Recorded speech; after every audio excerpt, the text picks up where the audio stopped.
Hey everybody, thanks for tuning in to today's episode of Real Talk. It's Lucas here, and I hope that today's episode informs and inspires you to have your own real conversations. As always, today's episode is brought to you by our friends over at Trivan, maker of trucks, trailers, and enclosure buildings tailored to your needs. Be sure to check them out at trivan.com. A huge thanks to them for sponsoring the show and making it possible. One other quick note before we get into today's episode is that if you are willing and able, if you could leave a review, preferably a 5-star one, on any of the podcast networks or platforms that allow for it, such as Spotify or Apple Podcasts, that will be much appreciated as it helps get the word out there and lets people know what we're all about. So, with that in mind, on to the episode.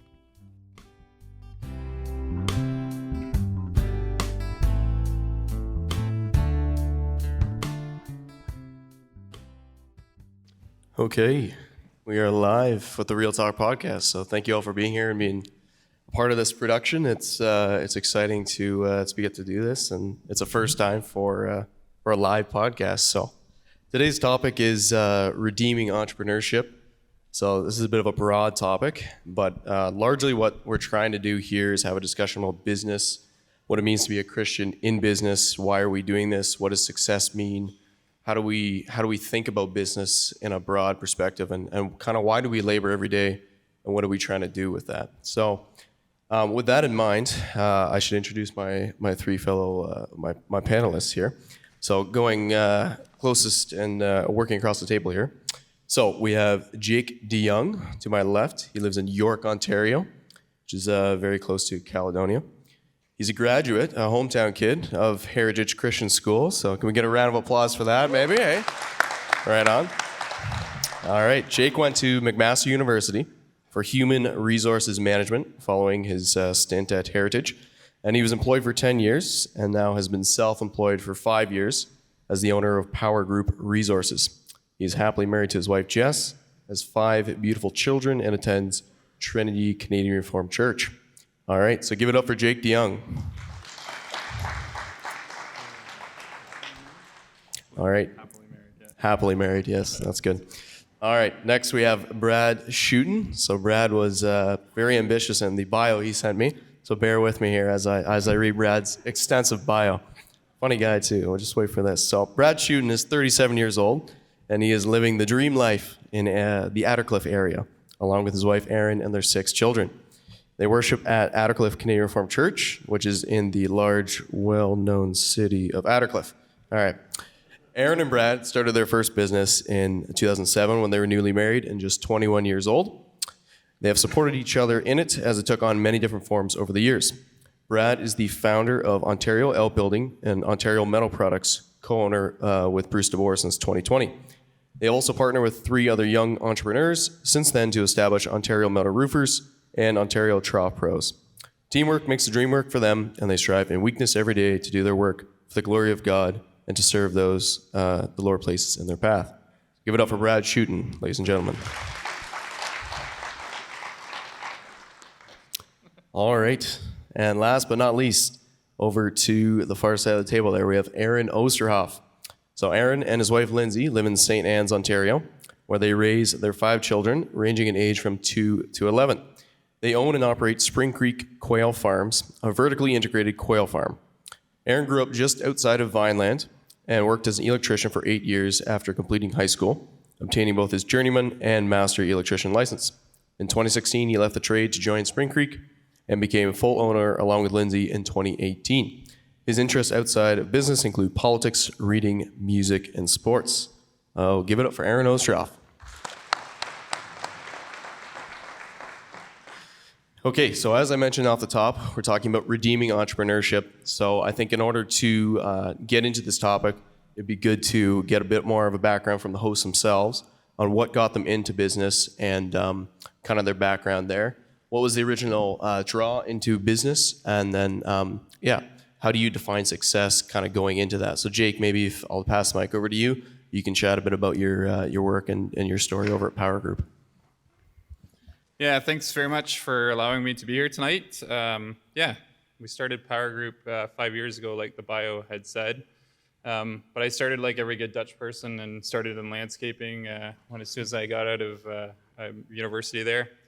And really appreciated the 10 years of being employed and just getting experience. My business focuses on the HR side, so scaling businesses and kind of understanding growth and working with people from a human resources point of view. So I work with owners, some on this panel as well too, where we push accountability towards growth. And then in that, also areas of bookkeeping and grant writing and hiring and HR and so on and so forth, anything that can kind of help business owners push their business forward. I guess that's a little bit about the business. In terms of why perhaps I got into business, there's that entrepreneurial itch that you have to kind of scratch, and I had that, and I was really excited to grow. And I think one of the couple motivating factors was the company that I was at was looking at geographical boundaries of going into the States, and I was like, I have 5 beautiful kids, like I mentioned. It wasn't necessarily exactly where I wanted to go, so that kind of drove me there as well too. And then also just understanding things like this, things like kingdom causes, having that financial creativity and also impact was fairly significant to me as well. Some of you guys might know I have a brother, Ben, and he's in the Anchor Homes as well too, and that was always, again, one of those opportunities to see institutions like that and to be able to kind of push yourself in your business to help inside the community as well. So very grateful to God for the journey that we had up until this point, and we're growing and very thankful. So that's a little bit about my motivation there. Okay, and yeah, I'm going to be more brief than that because I think my bio was longer. So I would say when I thought about this topic that we were invited here to talk about, I thought that there was probably many more qualified people than us.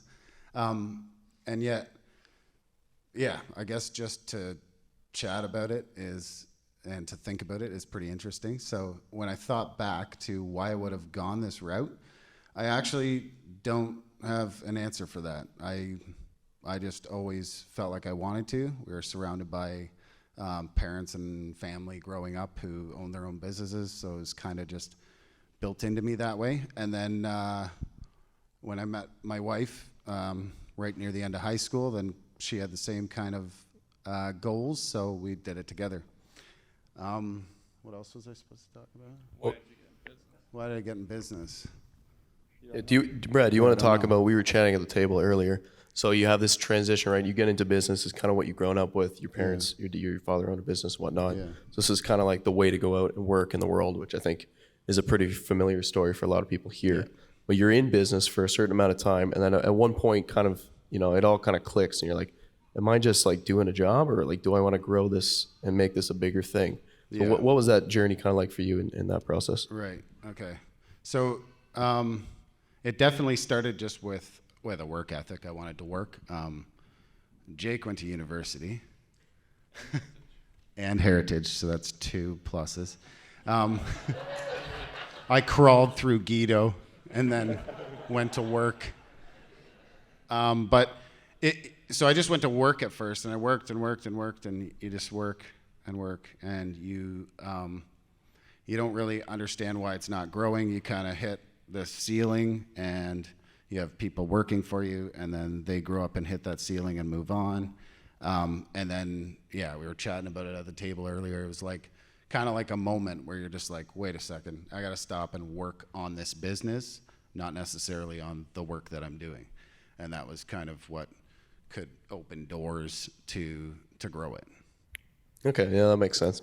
So Aaron, we were chatting also at the table earlier there too, and you said, yeah, I got into business to make money, which is a funny thing you tell your mother just to horrify her. But ultimately, of course, like yes, money is a good barometer for success in business.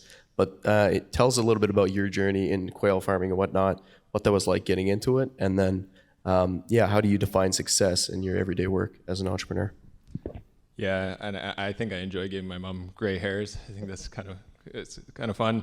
But I guess all the way through school, I was kind of raised. I'm the 4th of 8, and basically you got to scrap and claw and earn your way around those your other siblings, and I enjoyed that a lot.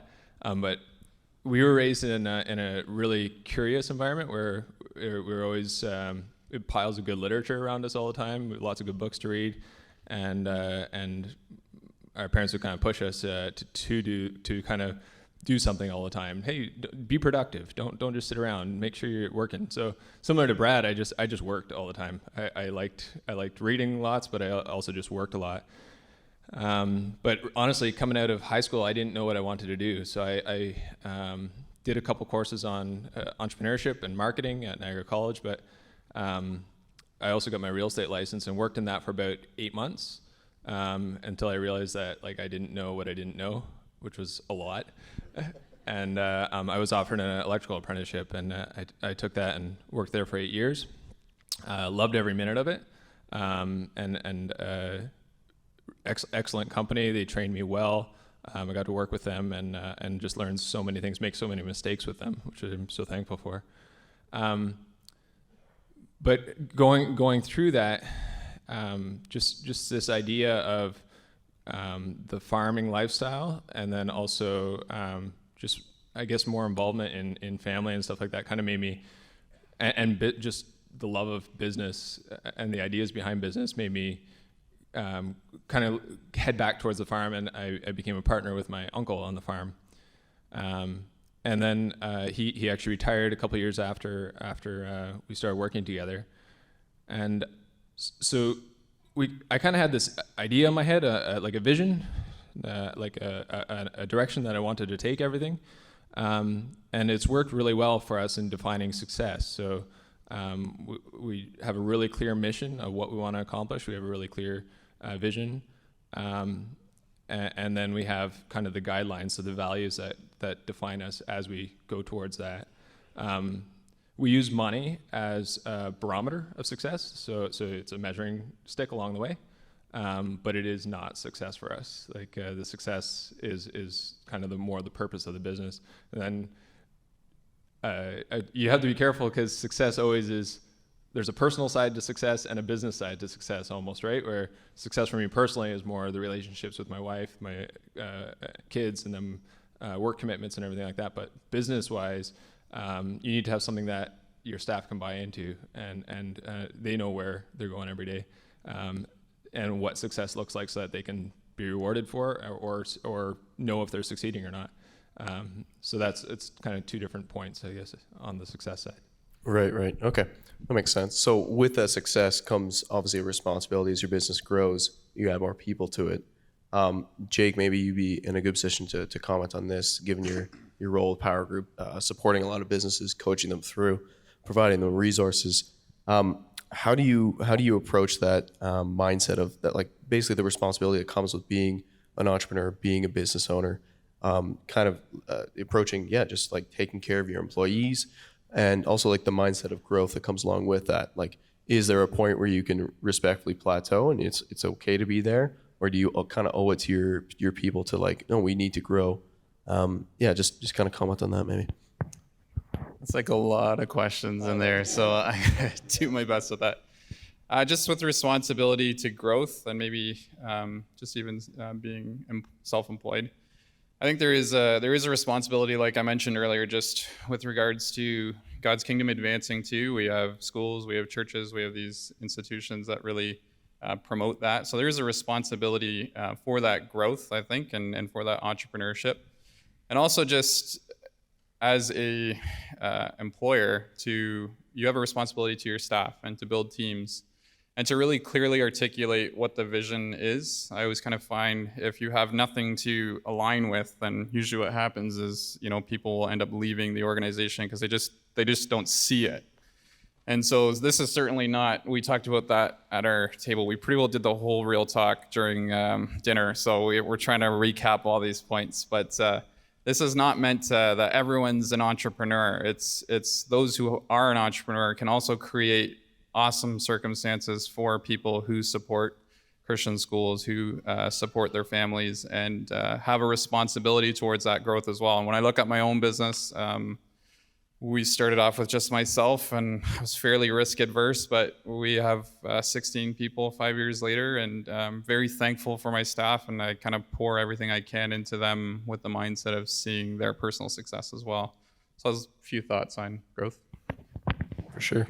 So, Brad, over at Ontario Metal, you guys have had the opportunity to partner with some of these kind of spin-off business with other young entrepreneurs, giving them an opportunity at business ownership and entrepreneurship. Can you talk a little bit about that kind of process and what it's been like to bring people into kind of, well, you guys kind of spin off a separate business to do that, well, walking people through the path of entrepreneurship and what kind of attracted them to that? So, yeah, we kind of like rope them in, Nice. and we tell them that we're like a family and That's stuff. awesome. Yeah, and then they just go with it.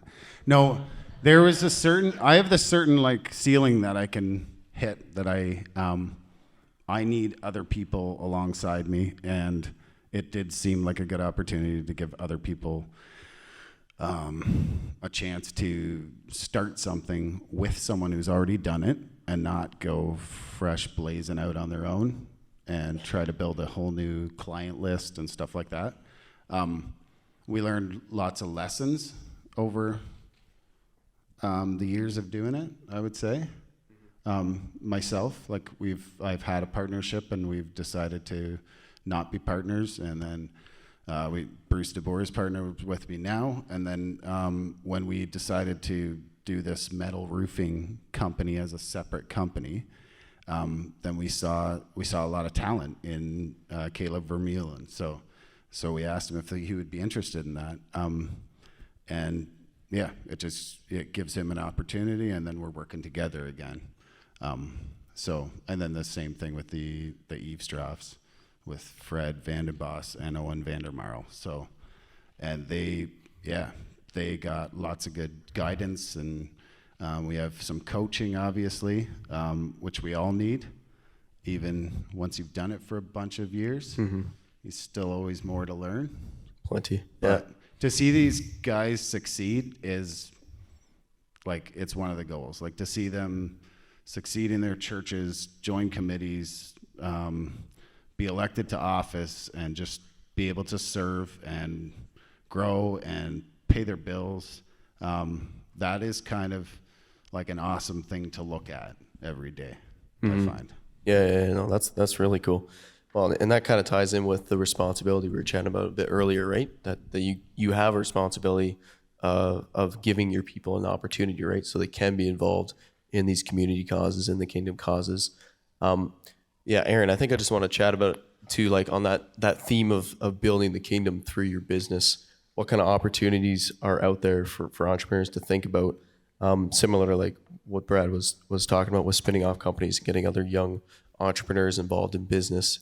Are there ways we can encourage entrepreneurship more for young people? Like, do you see that as maybe a need, or is it something we're doing well, which need to continue to do that well? Because personally speaking, I think it's really important that we have all these businesses in our communities, because it does take a lot of money to run all of our various institutions and causes. I mean, we're gathered here tonight to raise funds for Heritage, which is a great cause, but it's a challenging one to continue to raise those funds every year. So how do we look at those opportunities and encourage entrepreneurship more? Yeah, that's a really good question. So I think about the people that influenced me and kind of made me want to become an entrepreneur or want to build a business. And a lot of them are just other guys who are willing to take time out of their busy days to go have coffee and chat about how they got to where they were doing it. So I think it's really important to if you are interested in starting your own business, don't hesitate to tap another business owner on the shoulder and just ask, hey, how do I do this? That's it's very normal, very common to have piles of questions. So a couple things that have really helped me. I kind of, in the first couple of years, I felt a little bit like I hit my head on the ceiling, similar to Brad, where I think we had about 20 people, but the decisions felt like they're getting way too big. So you kind of get decision fatigue, and you're not sure if you want to grow or anything like that. So I joined up with a peer mentorship group and also talked to other Christian business owners, and they all were at different stages of business, but they all talk about reaching that point themselves and how they got past that, and how they dealt with the questions that they had to deal with. One thing that we put into, like, we're very purposeful about is, we've got 2 goals. So we grow quail, but we also grow people. And that's where I think as an organization, and I've had to realize this, that your product is not necessarily the main goal of your company. It's building the people is more fun than selling the product sometime. And I don't mean that to mean like, it sounds a little bit flippant, I guess, about just building a person, and that's not what I mean. What I mean is, you look at them as a whole person who has so many different skills and talents to develop, just like you do as a business owner. So you have to give them the opportunities within your company, and don't just look at them as a person working there and doing their job. It's a beautiful thing to develop together. So as a business owner, but also as your leadership team, as your managers and staff. So if you make that a purposeful part of your business, then I imagine what's going to happen is more entrepreneurs are going to spin off out of that, and that'll be a blessing, I think, for the broader community. For sure, yeah, that's a good point there. Actually, I like that a lot.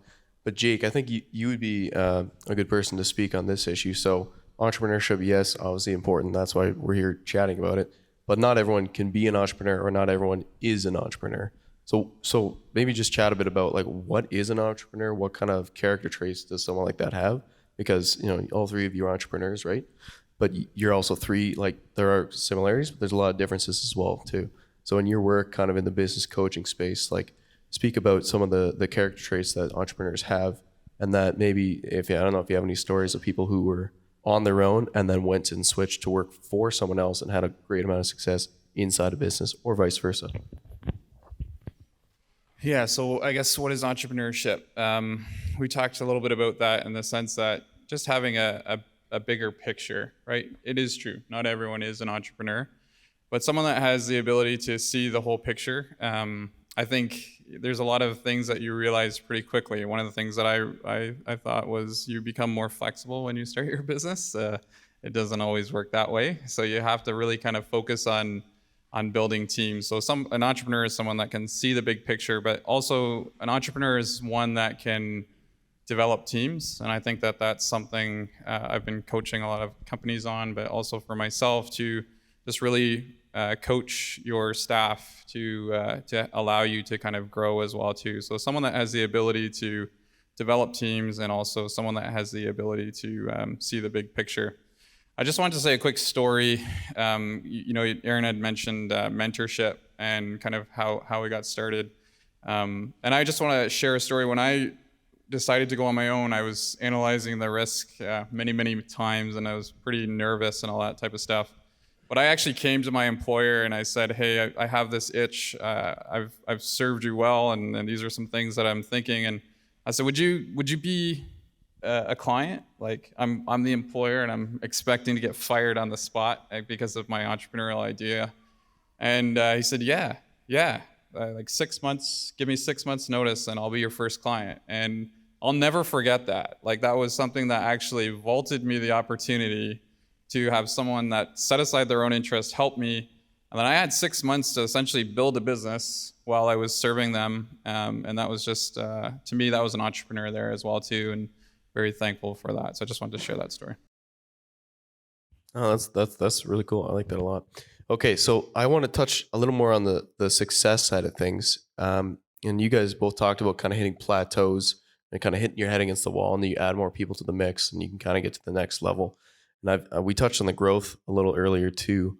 But yeah, I just have a real question on that. Like, is continual growth a good always? Like, do we owe it to people to keep growing? Is that what it means to do our best in God's kingdom and business? Or is it fine just to be like, no, like, I have a business of X size. Like, you have people who are self-employed. It's a one-man shop. That's awesome. You have giant businesses on the other end. You got everything in between.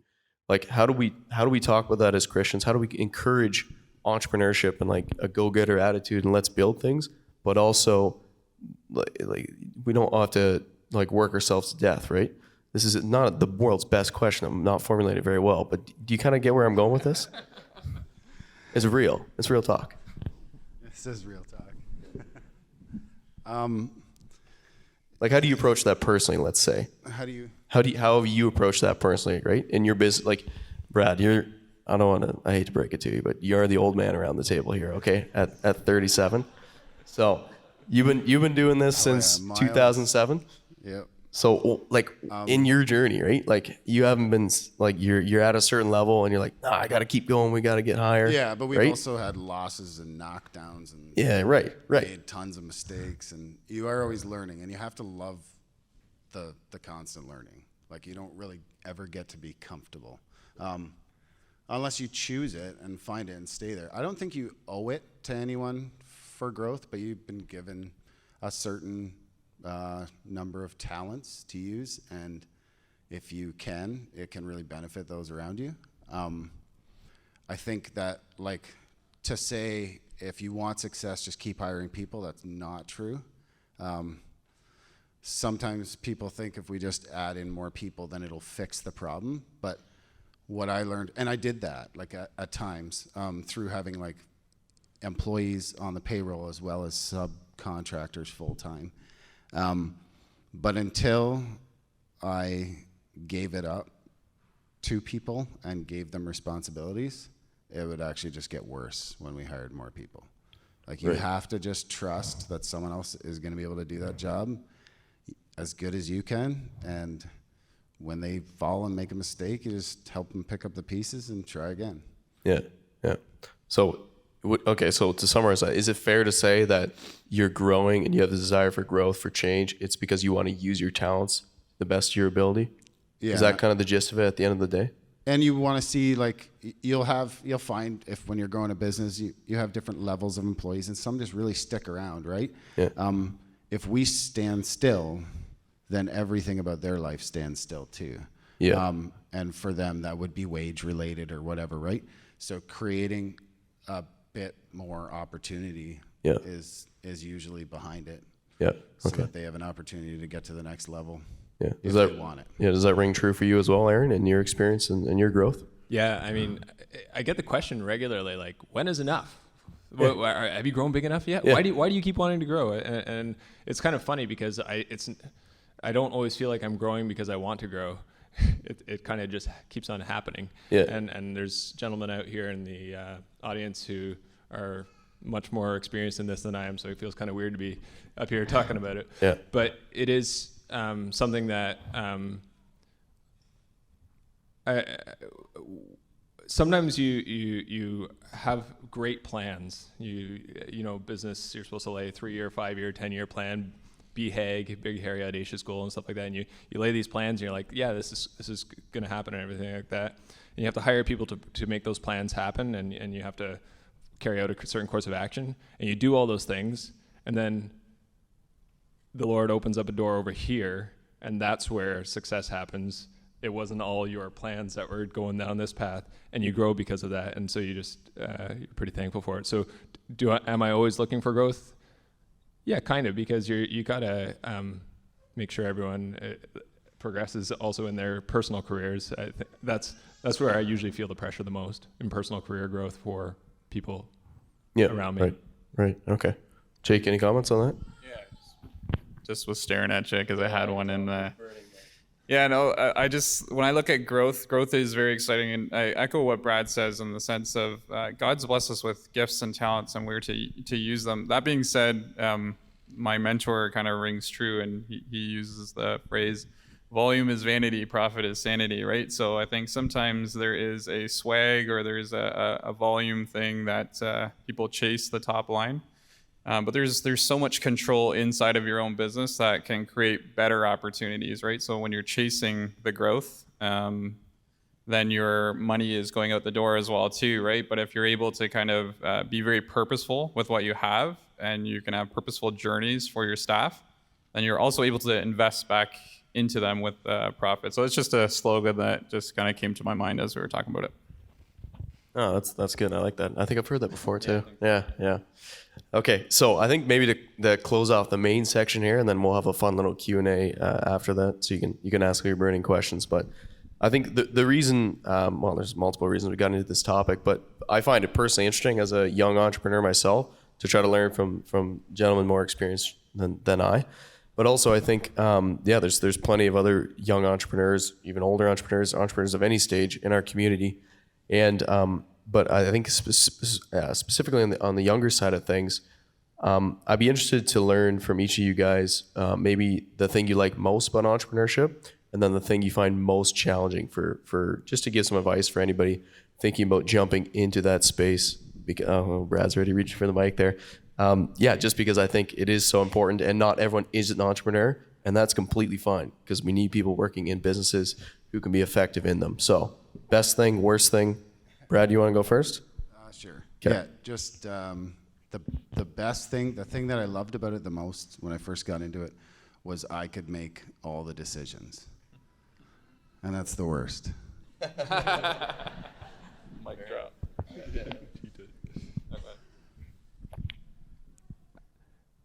It's a tough question because, I do like the decision-making ability and stuff like that. But for you didn't put this on the list of prepared questions for us. I haven't given it enough thought to give a good answer. Yeah, that wasn't on the list, but if I had to think about it, I think just in entrepreneurship, what I enjoy about it is being able to connect with others and being able to serve others. I love that aspect. I love the ability to come back, 15 years later to a place where I've been to and just kind of connect with people as well too. So that connection side of thing, I really enjoy. I think the tough side of entrepreneurship is when you're growing.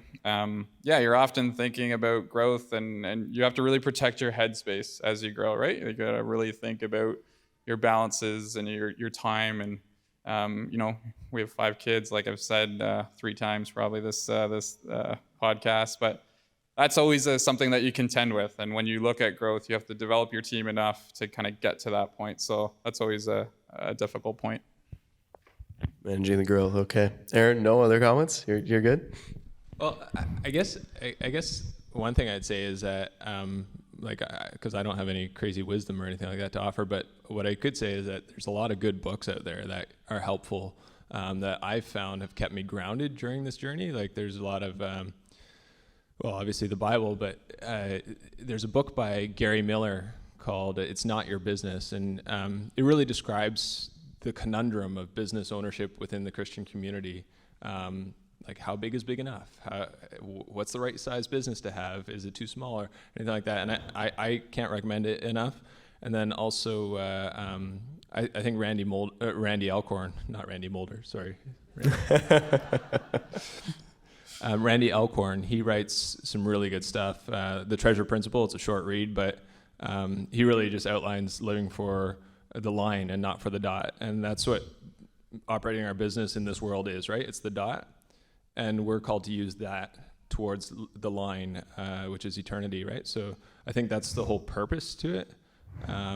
And I think surrounding yourself, reading good stuff, like Christian literature around books, because obviously as your business, if it's profitable and it is blessed with monetary success, there's great temptation attached to that to up your lifestyle along with that, and you got to really try to stay grounded on that and surround yourself with people that push you to live within your means. Mm-hmm, for sure. It's kind of a mantra of stewardship, right? Like it's not your business, it's just yours for now, and using that to grow.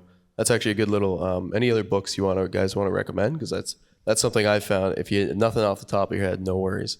But I found this challenging as someone who likes to consume business content, is finding good Christian business content. So any recommendations, even a podcast, not real talk, but anything else? I just use Proverbs usually. Yeah, that's pretty good, eh? Pretty practical. Yeah. Jake? Yeah, I knew Brad was going to say the Bible. That was a good answer. So there's a book that I study with some of my clients called 21 Irrefutable Laws of Leadership. And the whole premise behind it is leadership is just about serving. It's not about position. It's not about fame. It's not about how much money you have in your bank account. It's about you serving. And I think it's a great concept. He's a former pastor and turned into a businessman, so I'm not really sure how that really worked, but he's very successful, and that's a great book. John Maxwell, for sure. Okay, well, I think that'll wrap up the formal podcast portion of this, and then we'll hit some questions and answers after that. Hello, my name is Jason, and my question is, how do you relate between profit, greed, and Christian ethics? Because you obviously need to make a lot of profit to grow fast, but you don't want to be greedy about it. And how do you tie that to Christian ethics? Who wants to take this one? Aaron, yeah? Or Bruce, yeah? You have a mic? Okay, here, take this. I think that was what I was trying to allude to, right, in my last point there. Profit is good. It's a sign of your company is operating well. Maybe you're asking in terms of charging too much for products and everything else like that. And I think there are market dynamics that do regulate that. So I'm more of a free market person where the market will dictate a fair price for the product. And that's what we've experienced for the most part. And then I think the biggest part with Christian ethics is what do you do with the profit? And that relates to your lifestyle. So I'm sorry if I'm not going more into the ethics of what to charge for products or anything else like that, but I think that's pretty straightforward to me because it's usually what the market will bear. Yeah, I think, again, the point of profit, obviously that's the point of business. I don't think we should be shameful of that because we have a lot of goals in front of us, including things like this school that need to be serviced that way as well too. I think just the point I would make with that is as long as you're grounded by your values, it really does ground you when you start to talk about ethics. If you say you are someone of integrity, then you are also someone that needs to operate with that integrity. And if you surround your team with that accountability as well too, that is very helpful. So I don't think we should be hiding behind profit, but then I also think let's be grounded in what our beliefs are so that we're able to utilize our gifts to the best of our ability and be very stewardly with them. Okay, any other? Next question. So, Steve Ott and Lucas, you and I chatted a little bit about this one. So, business owners, the three of you obviously successful, so that's wonderful. Often I hear things like, when is this business going to stop growing? Aaron, I think you talked about that already in terms of when is enough? Yet, often I also hear, especially being involved in fundraising to the extent that I am now, is just call them. They're successful, they'll cut the check. And it's sort of like you can't have it both ways. Now we need balance. So maybe can you speak to that a little bit of when is enough? But oh, by the way, just call them because they'll cut the big check.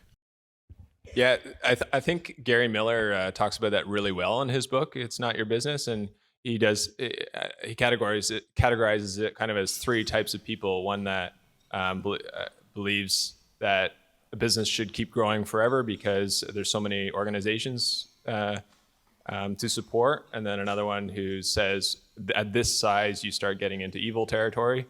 And then another one who's like, you know what, if you own a business, it's a millstone around your neck. So you should probably not own a business ever. And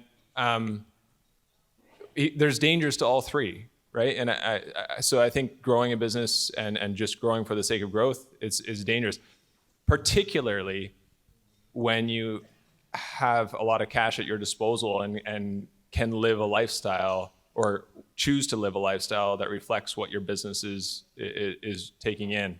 And I think that's the biggest danger. I think in our circles, it is a huge blessing to have big businesses. And I think we should all strive to have bigger businesses in my mind, if that's what God has blessed you with in terms of talents, I guess. I think of the parable of the talents that are given out to to the various people to manage. But are we in our circles? Are we actually doing that well, where we're holding each other accountable? Sorry, just because you're making that kind of money doesn't mean you need to be gone 6 months of the year traveling. I know you can afford it, everything else like that, but you do have acts of service to do in your own congregation. You're not attached to your own congregation. Those are things that, as business owners and as I think mentors to other business owners and stuff like that, we need to talk about very openly. What are you doing with your money? And it's not your money, but what are you doing to steward the resources God has given you? And then I think the conversation around the size of the business becomes less of a tripping point for people. Just a quick thought on that, I guess. I don't know. I equate it to pressure points. So there's times in your life, like when should we keep growing, or when should we stop growing, or when do you hit the ceiling? I guess when it really impacts other areas of your life, that's when you really need to inventory, looking at the company, looking at your team, to find a roadmap to prioritize what matters. And I'm preaching to myself. My wife and I talk about it all the time. That's just an area that pressure point usually pushes you towards, I need to grow my way out of it, and I need to grow with my team. So. Yeah, hello guys. Thanks for your podcast. My name is Michael. Just a quick question. What do you guys think about ethics in terms of investing? Because I often think about this too. We're sort of giving a certain degree of support to a business when we put capital behind ideas and bright people. And I've done a bit of reading into like companies like BlackRock and others. And it just bothers me that these people who hate Jesus are like doing such destructive things with my money when I invest with them. But I don't want to see that happen, right? So I was wondering if you could comment on like ideas for coming up with private investments or other options that are still rewarding us for investing and beating inflation and so on, but that aren't getting behind companies that, you know, are destroying the world and fighting against what we believe. Yeah, that's a great question. Who wants to chat on that one? You have any BlackRock investments, Jake? No. No, I'm thinking. So just apologize for the delay. I think I coach a number of clients, and I would say that the majority of them do not focus on investments, and their investments is actually inside their own business. So I can't say I have a lot of experience with that, but that being said, I would say 5 to 10% of the businesses that I work with definitely focus in on that. You know what? If I could just relate it to myself, that might be the easiest. I look at wanting to invest in my people and investing in my business, and that's where I kind of keep that money, and I keep my focus on growth inside of my own business because that's where it's impacted. So I've never had that, and the 5 to 10%, I can't really comment as to what their reasons are, but I would say the majority of people, they're putting it right back in their business, right back to the people that have gotten them to that profit margin. Yeah, I guess to add to that, like I agree with that. And I'm kind of in the same boat as Jake, where it's always been like a right back in. So it's like an RRSP that everyone can see type of thing. So then they're like, when is it enough? And yet we have people stockpiling money lots of places when they're blessed with extra. But I would agree with you that I would struggle with that. And especially in this generation now with the younger generation, I can say that because I'm old up here. Things are expensive, and we don't always work together to the extent that we could. And I would say like starting more like invest your money in your son's mortgage. Let's like those kinds of ideas we should explore where you can still see a return on your investment, but at least you're benefiting this community. And then we could hopefully see a lot more or a lot less of the money leave. and then you know what the work your money is doing. So I believe there's an organization called the Harvest Foundation. And I'm not sure if you're familiar with them at all, but I believe that they take, and I think they invest on the broader market too. So I'm not entirely sure how that all works, but there's good opportunities to work with Christian investors, money managers who are a little bit more discretionary, I think, on which funds they put it in. But it's a tough question. I understand that. Hey, it's Tim Dykstra here. First of all, appreciate the podcast, Real Talk, Lucas and Ty. Appreciate what you do. But just thinking on mission statements and yeah, the goal of a company, trying to really instill that in your employees, even from large scale companies to smaller scale. Just wondering, how do you instill that in your employees, right? Especially as Christians, we know whether you're an entrepreneur or not, our chief end of man is to glorify God and enjoy Him forever. But obviously, as a business, that sifts into there as well. But when you have a company that maybe doesn't, maybe has employees who are not fellow believers, how do you incorporate that in your mission statement, but also be able to get everybody behind, a bigger goal than just coming to work, especially because in the line that I'm in, I just think of trying to get my guys behind it, and they're like, well, I'm showing up to work to install a window, like don't get, it kind of gets into intangible stuff. So how do you get everybody behind a mission statement is basically what I'm wondering. That's a fantastic question. So you're looking for kind of like a practical approach to that, like day to day, and then maybe a bit on crafting that mission statement too, and some of those values. Who wants to jump on this one first, Jake? Yeah, that's a good question. I think practically creating that mission statement together with the group really kind of mobilizes everyone. And I think another practical way of having your mission, your vision, your values, and where you're headed and what you're grounded in is it's like marketing, right? You kind of post it around multiple spots in the office so that you can be reminded as to why you're there. And for myself too, I'm very unapologetic about my own values. When I walk through a sales call with a client, whether they're a Christian or not, I am, and servant leadership is my number one value, and as a Christian, I want to serve. So I'm very unapologetic about broadcasting that, and very consistent with doing that throughout my process and throughout my system. I'll try.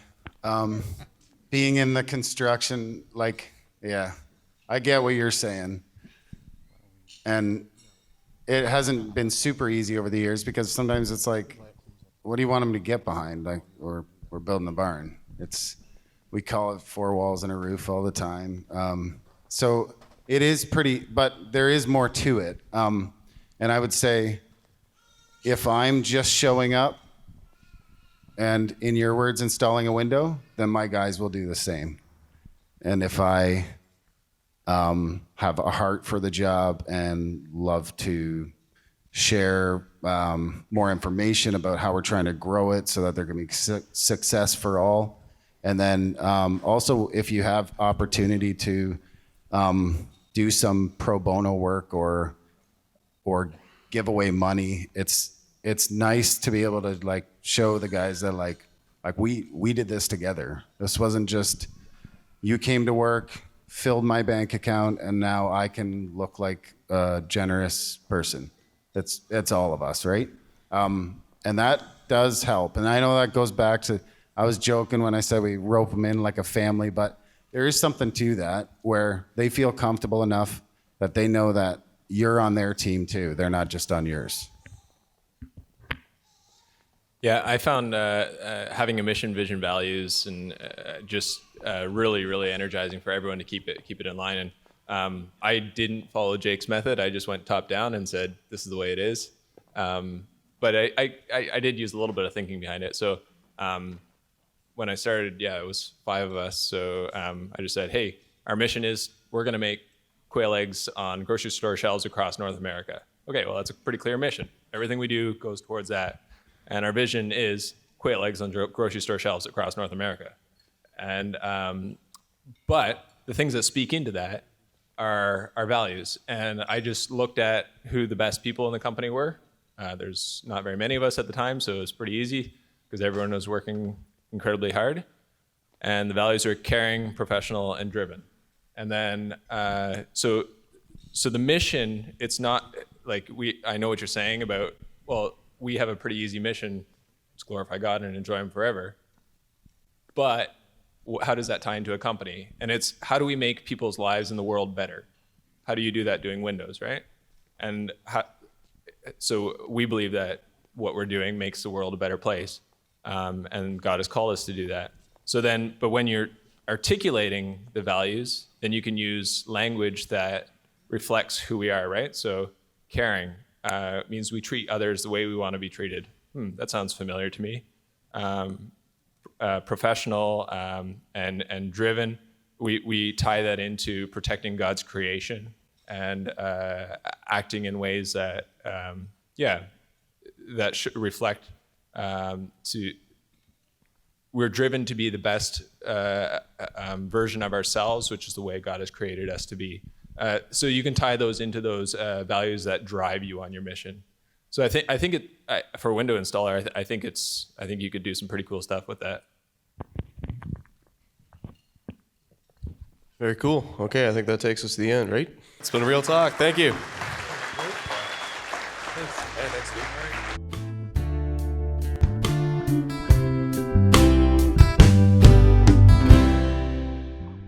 Thanks for tuning in to this episode of Real Talk. We really appreciate you taking the time to listen or watch the show.